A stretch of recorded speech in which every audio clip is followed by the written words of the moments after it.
So a power rod, a long power rod, and an Abu Garcia Revo reel, and the most important thing was a 5-inch Berkley hollow belly swim bait. No Alabama rig for me. I threw the single guy, and I think the bigger fish like that, man, they're seeing too many of those Alabama rigs now, and that little dude by itself will still catch a big one. Swim baits. I'm throwing an Alabama rig, and one of the best baits to throw on it is a Strike King, Shadowlicious. It has so much more action than a lot of the other swim baits, and it's got a big bulky profile. He caught most of my fish throwing a Bose jig, half ounce, and Bose jig Alabama rig with Berkley hollow bellies. So, I mean, just a lot of the same stuff, swim baits, You caught your fish this week? The first day I caught most of them on a Strike King 6XD silent crankbait, and the second day pretty much all of them came on an Alabama rig, and today I had those two, one on an Alabama rig and one on a crankbait. But on the Alabama rig, it was using Gambler, the great big swim bait that they make, and it seemed like they're eating big bait, and we're fishing for big fish. So I was using the big bait, and that's. I've caught them on a crankbait, I've caught them on a jig, I've caught them on an Alabama rig, I've caught them on a single swim bait. I think that's it. Yeah, I caught most of my fish today on a Picasso schoolie rig. It's their version of the Alabama rig. And I actually caught a couple big ones on an Omega football jig that had brown rubber and green pitzel. And the key to that was I was stroking the bait. Where everybody else was dragging their jigs, I'd get a couple pig bites a day doing that. How'd you catch him? Alabama rig. Alabama rig. I caught some on a single swimmer the first 2 days, and then today I caught one on it, but I threw the Alabama rig because I knew everybody was catching monster bags, so I had to go for it.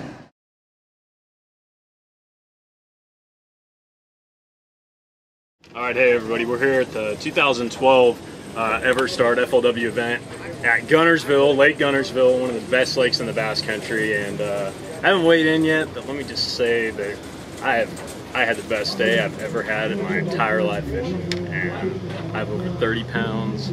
I culled out probably 24 pounds of fish, so y'all, this is what I caught him on. I was throwing a Abu Garcia Revo SX, Powell 765, Berkley hollow belly swim bait, 3/4 ounce head. Hitch was the color.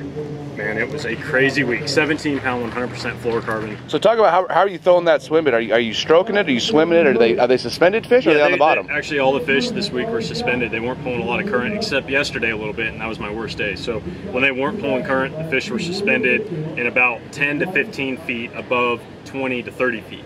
Wow. And so the only way to really catch them is swimming something past their head. And they, when a bass is up there, at that range, they're not looking down for a crawdad, they're looking up for bait fish. And so it's always important to remember in your head to keep that bait above them and make them come get it. So, that was the key for me. I just kept with it. I had one awesome, amazing spot. I believe if I would have had it completed myself, I would have won this tournament. I don't know if I will, but, and just stuck with it. I got anywhere from 8 to 15 bites a day. So it's just one of those things. You knew big fish were there, and just stick with it and just watch where they're at on the graph and adjust accordingly. Yeah, and the water's real clear out there. And like I said, I like winding the plug, throwing a football jig. Strike King 6XDs and Strike King 3/4 ounce football jigs. That's my favorite, probably ledge bait. But right now with this water clarity and not much moving water, it's pushed the fish up. There's a lot of bait out here right now, and they're just up in the water column, and that's why you're seeing all these clear water swim baits. I'm throwing. When Mark Rose talks, I listen. Mark is a ledge specialist. Dang, boy. Justin Lucas just absolutely destroyed him 2 of the 3 days. I mean, 30-plus pound bags of fish, that's hard to do in a tournament. And he's catching them on a swim bait, and if there's any doubt that the fish in the Tennessee River are eating big bait, take a look at this. Casey Martin, here's one of his kicker fish from day 3, JT Kinney. These guys were catching really big fish out deep. I don't have the knowledge of the Tennessee River, the outside ledge spots. So I was fishing milfoil. I was fishing grass with about 1 foot to 2 feet of water above the grass, burning a 8-inch triple trout, sexy shad. I caught 15 pounds a day. I finished 38th place in the tournament. not winning fish, but I know I was around some big ones. I mean, I saw some 5-6 pounders, had some big followers. It was all I had going. You got to go with what you got.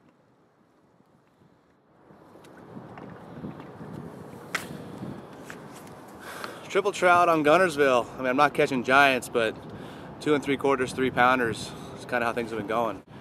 Just kind of burning over the milfoil, over the scattered hydrilla. Getting some decent fish, not winning fish, but that's how I caught my fish in the Everstart. All 10 fish I weighed in the Everstart came on the triple trout.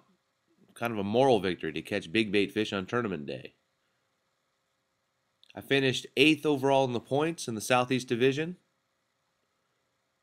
Thankful for another year fishing.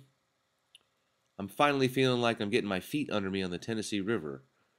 I appreciate learning from my friends, from my fellow competitors. These guys are fabulous fishermen. The Tennessee River is so different than anything I'm used to, so different than any kind of fishing I've ever seen or done.